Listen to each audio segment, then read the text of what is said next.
rogai por nós, pecadores, agora e na hora de nossa morte.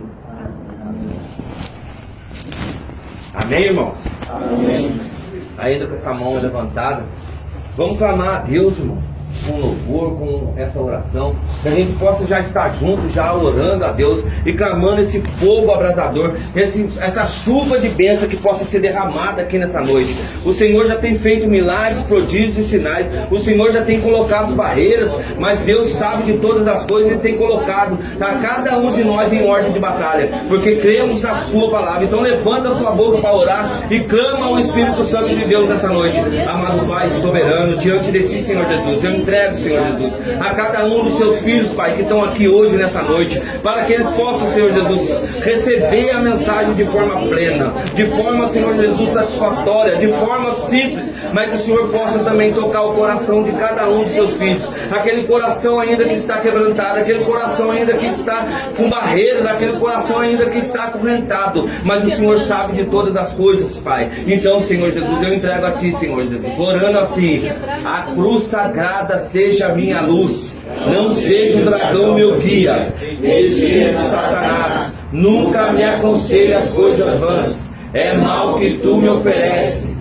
bebe tu mesmo do teu veneno. A cruz sagrada seja a minha luz, não seja o dragão meu guia, retira-te, Satanás, nunca me aconselhe as coisas vãs, é mal que tu me ofereces, bebe tu mesmo do teu veneno.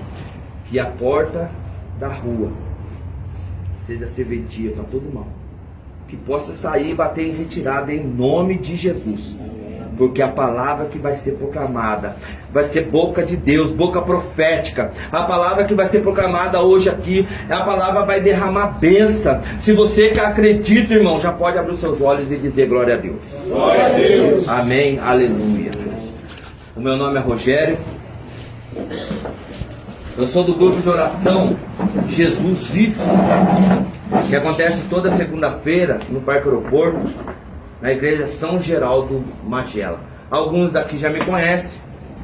Hoje eu venho acompanhado com a minha esposa e com os dois irmãos de igreja, a Carol e o Danilo, que fazem parte dos levitas lá do nosso grupo. A minha esposa, ela faz parte de cura e libertação.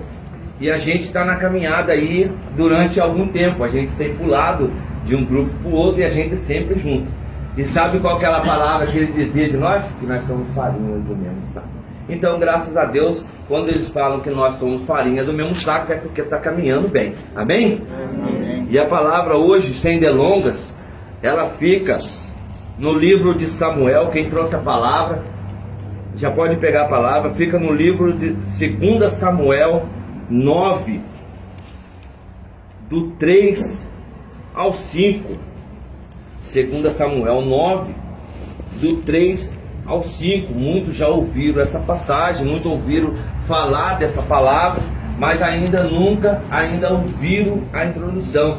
Então vou tentar passar de forma simples e singela, para que a palavra encrave no nosso coração e ela seja canal de graça para poder restaurar e restituir. Olha a palavra, restituir o nosso coração nessa noite. A palavra fica em 2 Samuel 9, do 3, 5. Aí já entra nos livros dos proféticos.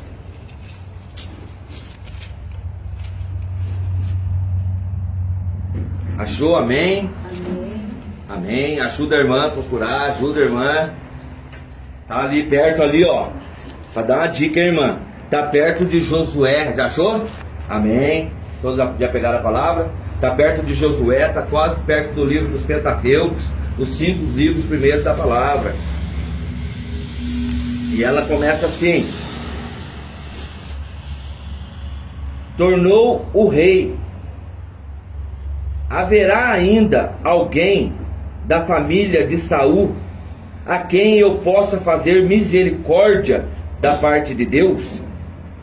Há ainda um filho de Jonatas. Respondeu Siba, aleijado dos pés.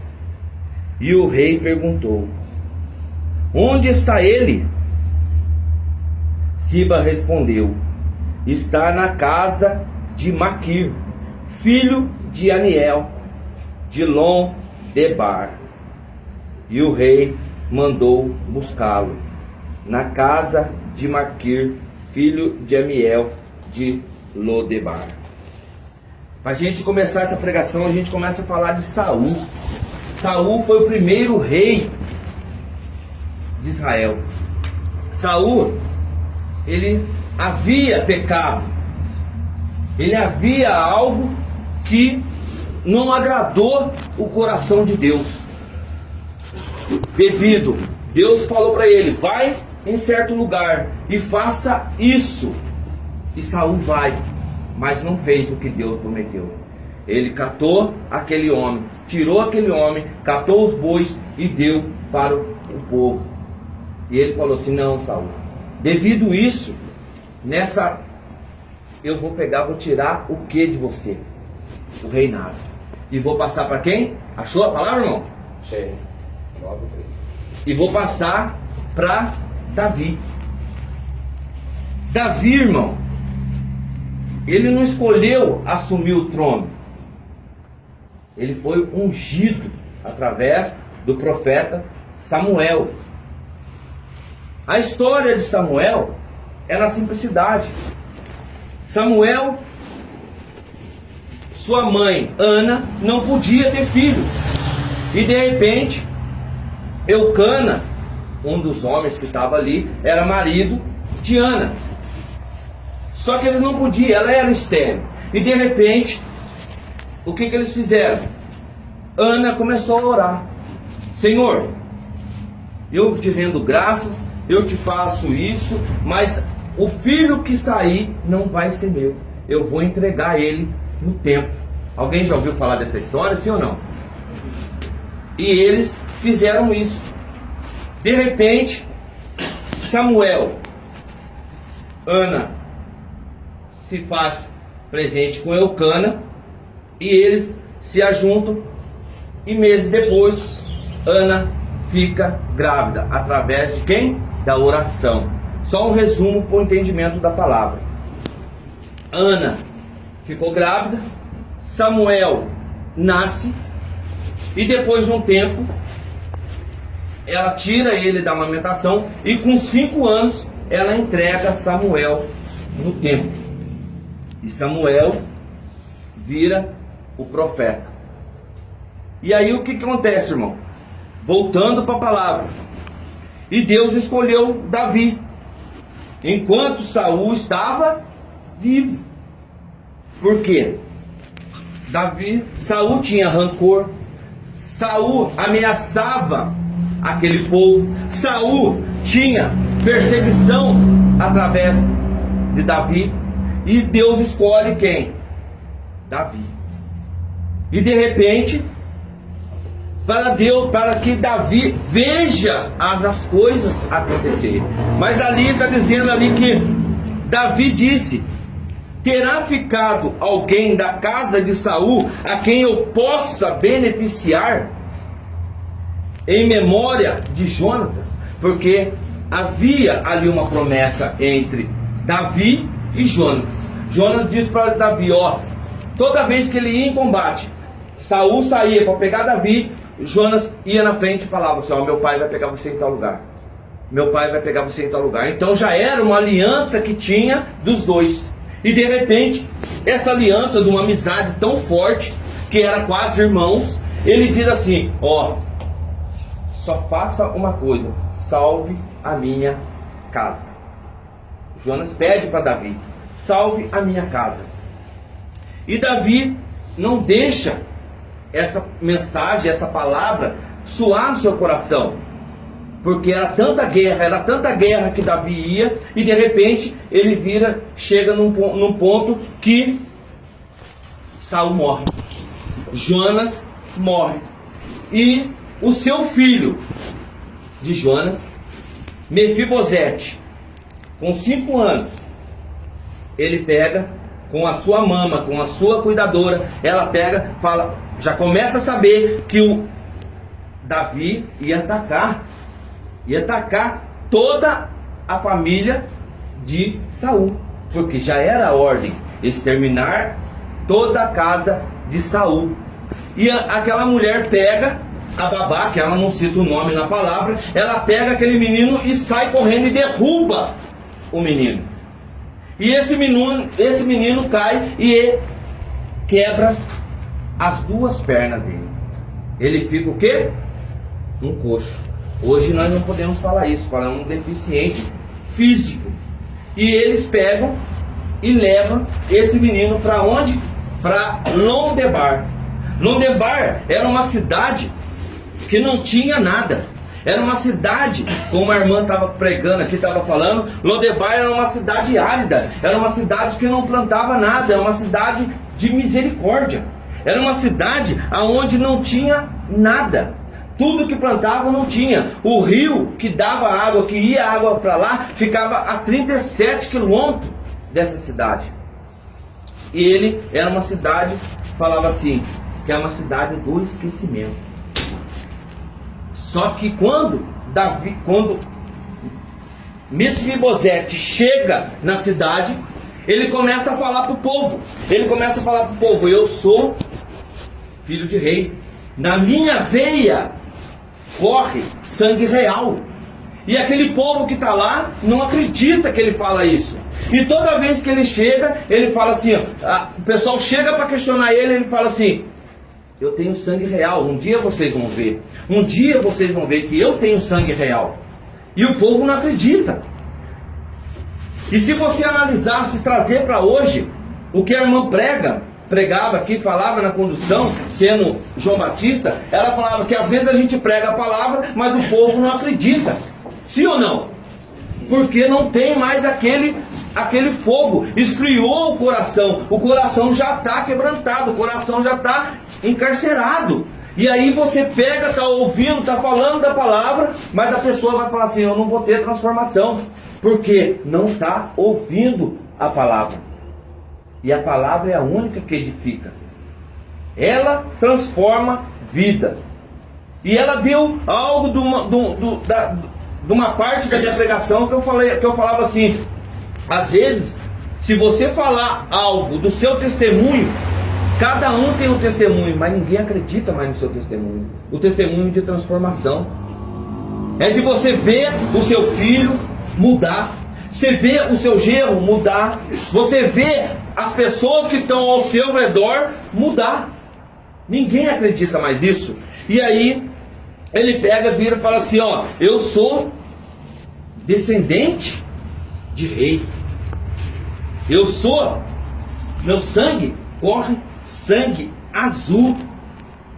Eu sou herdeiro de terras. Mas o povo não acredita. E a turma começa a falar assim: ah, esse coxo está mentindo. Mas só que nessa casa que a gente está falando, descendente da casa de Saul, ali havia uma pessoa. Essa pessoa, ela chega e fala assim: haverá ainda alguém da família de Saul? Davi pergunta para Siba. E ele fala assim: possa fazer misericórdia da parte de Deus? Ainda um filho de Jonatas, respondeu Siba. E aí ele fala: aleijado dos dois pés.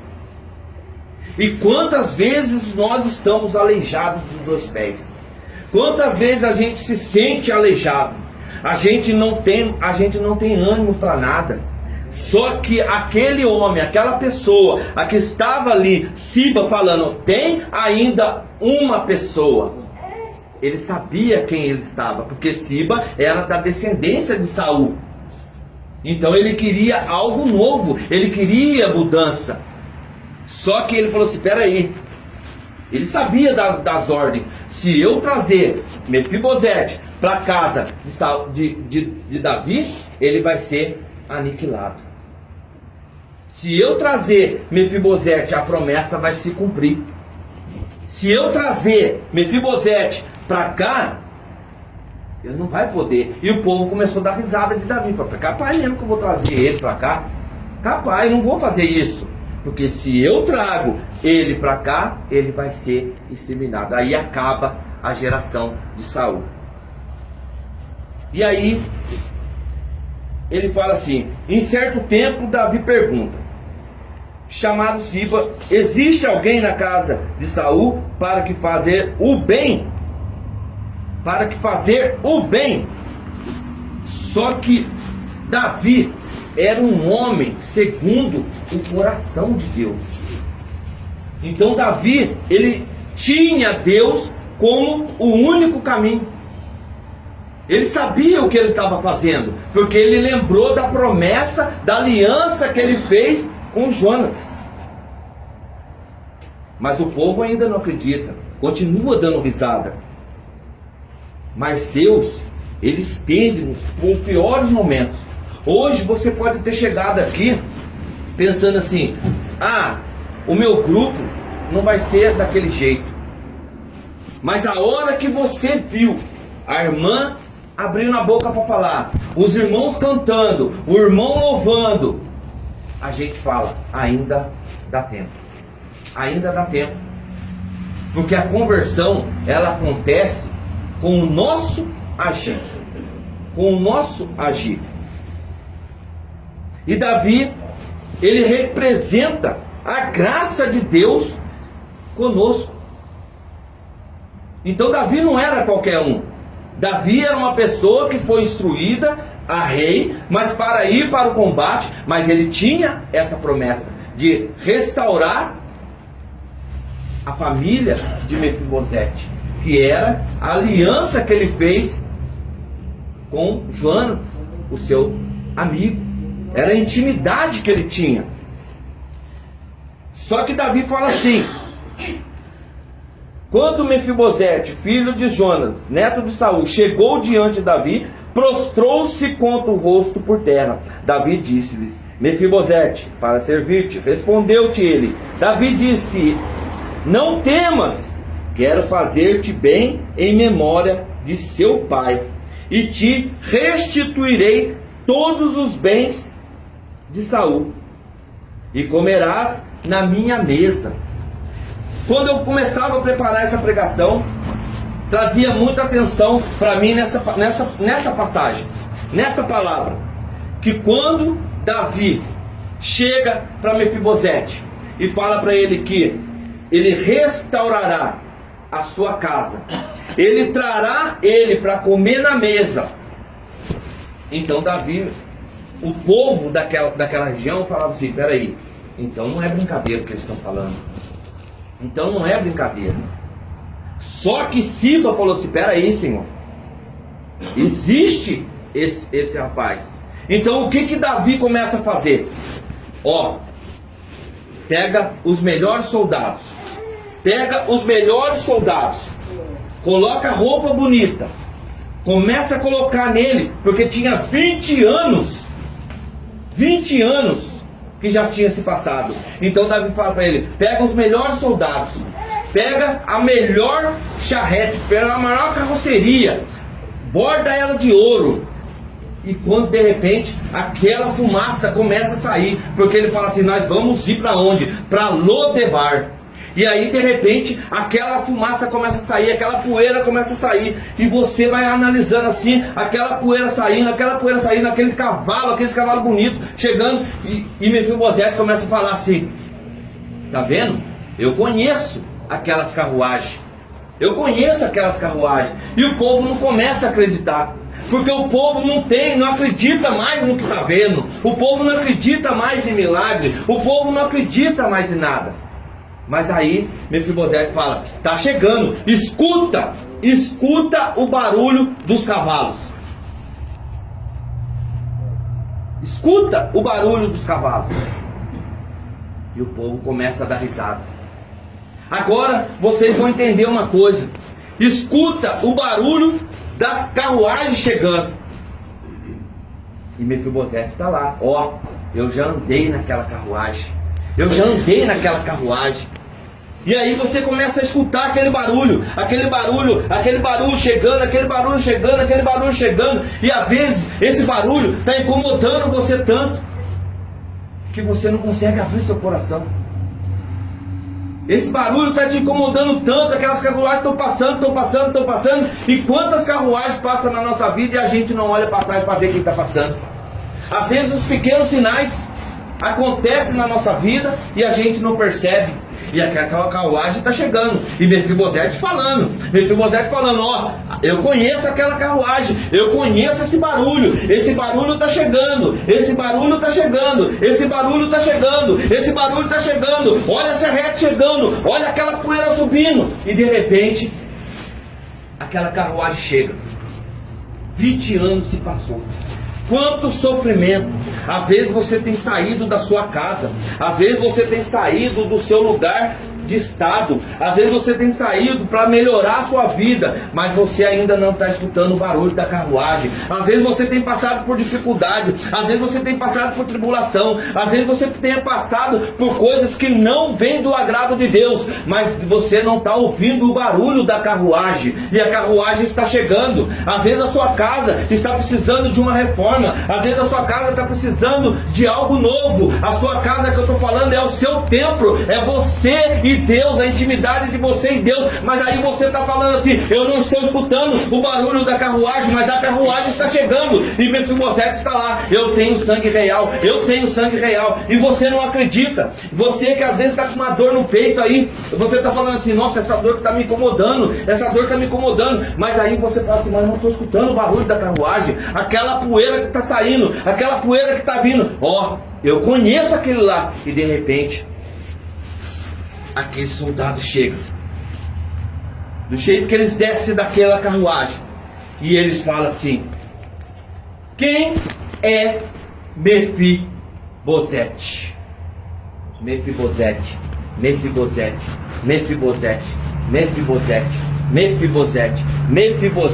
todos nós somos Mefibosete. Todos nós ainda estamos aleijados, todos nós ainda estamos precisando de algo novo, todos nós estamos precisando de restauração, todos nós estamos precisando de conversão, mas ainda não acreditamos, porque todos nós somos Mefibosete. E ele fala, sou eu. Então vem, e hoje você senta na minha mesa. Olha o que Deus está falando para cada um de nós. Hoje nós podemos estar daquele caído, nós podemos estar no chão, nós podemos estar precisando de algo novo, nós precisamos de uma restauração de vida, nós precisamos de algo diferente, mas hoje Deus coloca nós na mesa de honra e fidelidade, a mesma mesa onde sentou os apóstolos, e ele diz assim para nós, essa intimidade, ele diz assim em Apocalipse 19:9, felizes os convidados para o banquete do Senhor. Se hoje você está aqui, se hoje você foi convidado, então já olha para o seu irmão e fala para ele assim, ó, feliz pelo banquete do Senhor, por você estar aqui comigo, porque eu não estou sozinho, porque você não está sozinho comigo. As dificuldades vai acontecer, a tribulação vai acontecer, a minha casa vai precisar de uma restauração, a minha casa vai precisar de uma morada, a minha casa vai precisar de algo novo. Mas hoje ele está falando para você, hoje você ceia na minha mesa. Amém? Amém? E ele continua. Hoje, meu irmão, às vezes a gente pode estar fraco, a gente pode estar condenado à morte, a gente pode estar rejeitado, a gente já passou fome, a gente já passou por necessidades, a gente já sentiu frio. Mas hoje Deus fala, felizes os convidados para o banquete do Cordeiro. E Mefibosete, irmão, logo ele se refere, ele fala assim, Senhor, eu sou apenas um cão morto. E quantas das vezes você, na sua intimidade, você não falou isso no íntimo? Eu sou apenas um cão morto. Eu não sirvo para nada. Eu já fui rejeitado. Eu não tenho mais jeito. Eu já não tenho mais. Essa rejeição, ela me consome. E aí você vê, olha para quem? Para a sociedade. Porque nós que somos adictos, nós somos ainda rejeitados e estamos que nem esse cão morto. Porque o povo olha para nós, mas não é da forma que a gente quer que eles olhem. Porque nós se intimidamos, nós se sentimos intimidados com o olhar. Só que a carruagem, ela está indo. A carruagem está indo. A carruagem está chegando no palácio. E às vezes você tem dúvida ainda. E ele fala, eu sou apenas um cão morto. Às vezes dentro da sua casa. Às vezes, pessoa que é do seu mesmo sangue, ela te olha em desprezo. Ela te olha e fala assim, ó, esse não tem mais jeito. Esse já não tem mais jeito. E se você olhar para a palavra, ele fala assim, e o rei, onde está Siba? E o rei manda buscá-lo na casa de Maquir. Mas quando ele chega, ele fala assim, lá tem um aleijado. Lá tem um aleijado. Porque nem o nome ele tem mais. E nem o nome ele tem mais. E às vezes a gente perde o nosso nome.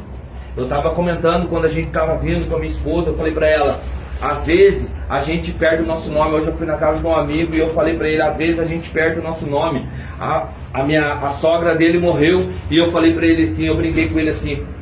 Ela falou assim, a filha falou, lá o corpo foi preparado, eram mais ou menos 2 horas. Já não era mais mãe dela. Ela já não tinha mais nome, era corpo. E às vezes, meu irmão, hoje você tem um nome. Hoje você tem um nome. Hoje você tem um nome. Independente de você ser rejeitado, independente de você ser cão morto, independente de você ter passado rejeição, ter passado fome, frio, sede, mas hoje você tem um nome, mas amanhã você não terá mais nome. Amanhã você não terá mais nome. Você chegará e será chamado. Prepara o corpo. Que hora que o corpo chega. A família que vai estar ali esperando, ela já não vai falar mais o nome. Ela vai falar assim, que hora que vai chegar o corpo? Acabou seu nome.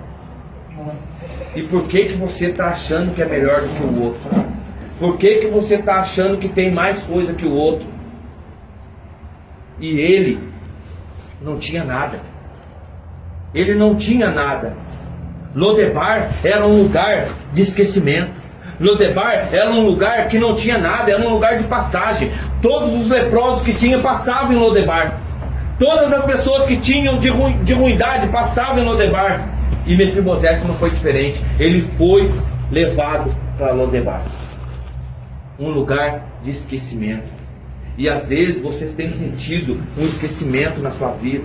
Às vezes você tem falado assim, nossa, eu tenho passado tanto tempo, mas as pessoas têm esquecido de mim. Às vezes um familiar, às vezes um ente querido, às vezes uma pessoa que está perto de você, mas mesmo assim ela não lembra de você. Você fala assim, nossa, eu tenho passado por esse tempo aí, mas eu tenho passado esquecido, porque o telefone meu já não toca. Às vezes acontece isso comigo. Eu dou testemunho de mim, porque eu tenho 3 irmãos. Um está na clínica, o outro está em São Paulo e a outra está em Piquete. E o meu telefone só toca na mensagem dele, mandando palavra de Deus para mim, mas ele não fala mais comigo. Então às vezes a gente se torna pessoas esquecidas. Às vezes essa pessoa, ela fica tão desiludida, ela fica tão para baixo, que ela comete suicídio, que a pessoa vai e faz algo que não deve. Não sei se eu tenho um testemunho do meu sobrinho. Meu sobrinho arrumou uma namorada e de repente ele estava naquele fogo ali junto com ela, e de repente ela começou a... Eu falei para ele, ele falou assim, tio, eu quero montar uma oficina para mim. Era um dos mecânicos com 17 anos de idade, um dos mecânicos melhores de Piquete. E toda vez que eu ia lá, eu chegava lá, meu carro tá fazendo isso. Ele falava, vamos lá, tio, que eu arrumo. E de repente ele arrumou uma mulher e ela falava assim, quando a primeira vez que ela chegou na casa, ela tava com uma saia vestida lá no pé. E de repente ele falou assim, vamos montar uma oficina e de repente a menina tá lá com um shortinho curtinho, todos os caminhoneiros que passavam buzinavam, e de repente ele pegou a tentação, levou ele ao suicídio, ele se enforcou. Então às vezes a gente se sente desiludido, a gente se sente contraído, porque nós temos rejeição, nós se sentimos rejeitados pela pessoa, nós se sentimos rejeitados pela sociedade, mas nós não temos que mostrar para a sociedade que nós somos, nós temos que mostrar para a sociedade o que nós podemos ser e o que nós podemos fazer. E por isso que nós reunimos num grupo de oração, para levar a palavra àquelas pessoas e mostrar para eles quem a gente é, que a gente mudou. Então já bate no seu coração e fala assim: eu quero mudança. Pode bater convicção: eu quero mudança. Às vezes tem pessoas nessa casa que têm vergonha de falar de nós para os outros. Quando eu preparava essa pregação, Deus falava isso para mim. Às vezes você anda com a irmã, às vezes você anda com o irmão, mas tem vergonha de falar quem a gente foi. Tem vergonha de ser rejeitado. Tem vergonha de falar algo e saia fora do comum. E às vezes, e Deus coloca você hoje para falar. Quando pergunta: quem perdiz até o nosso nome, nós somos esquecidos. Até o nosso nome a gente é esquecido. Mas o Rei nessa noite devolve nossa dignidade e só chama nós pelo nome. Quando o irmão falou para mim: eu vou cantar sobre o nome, não foi, irmão? E eu falava assim: essa é boa. Sabia que eu ia falar isso? Então às vezes Deus, ele coloca direcionamento, ele coloca caminho, porque o Rei nessa noite devolve nossa dignidade. Se você hoje saiu da sua casa pensando assim: hoje eu não vou receber uma palavra, hoje eu não vou receber uma palavra, mas essa palavra serve para mim, serve para você, que hoje pode bater no peito e falar assim: ó, eu tenho nome, eu tenho nome, porque Deus sabe da nossa escuridão, Deus sabe de tudo, Ele devolve a nossa intimidade. Vou dar 3 exemplos. Abraão não era, o nome dele não era Abraão, ele se tornou Abraão e depois falou assim: será pai de multidões. O segundo é Jacó. O seu nome, depois da luta com Deus, ele vira Israel. O segundo nome, Simão. Ele fala assim: a partir de hoje, ele fala para mim e para você: tu és Pedro. A partir de hoje ele fala para mim e para você: tu és Pedro, farei de ti pescador de homens.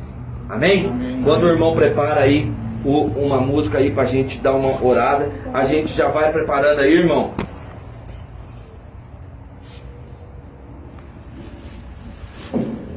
E às vezes a gente entra nesse mar de esquecimento, nesse mar aonde estava Mefibosete, um lugar que já não tinha nada, um lugar que só tinha desprezo. E às vezes o nosso coração, ele está assim. Às vezes o nosso coração está assim. Quantas vezes eu fiquei na noite, quantas vezes eu fiquei aí falando assim: eu preciso de Deus, eu preciso de Deus porque eu estou vazio, eu preciso de Deus porque eu preciso da unção, dar um renovo na minha vida. Mas Deus, Ele não vem a hora que a gente quer, Ele vem na hora que Ele quer. E que nessa noite a gente já possa se levantando, já possa entregando para Deus, já possa a levar algo novo para Deus. E que nossa oração, ela possa alcançar os olhos de Deus, o ouvido de Deus. Que o céu possa se abrir hoje aqui nessa noite com o teu clamor. Porque juntos somos mais que vencedores. Juntos somos vencedores em Cristo Jesus. Porque quando eu estava lendo a palavra, Deus falava assim para mim assim: Quando Josué vai para a batalha, Moisés sobe o monte para orar. Quando Josué vai para a batalha, Moisés sobe o monte para orar. E quando Moisés começa a estender a mão, já vai estendendo a mão assim, irmão. Quando Moisés começa a estender a mão, Israel começa a vencer a batalha. Quando Moisés começa a descer a mão, os malequitas começam a vencer a batalha. Mas hoje, se você pegar na mão do irmão aí, já pega na mão do irmão aí, ó. Já pega na mão do irmão. Pode fazer uma corrente aí, irmão. Que hoje, pega na mão do irmão aí, pega na mão do irmão.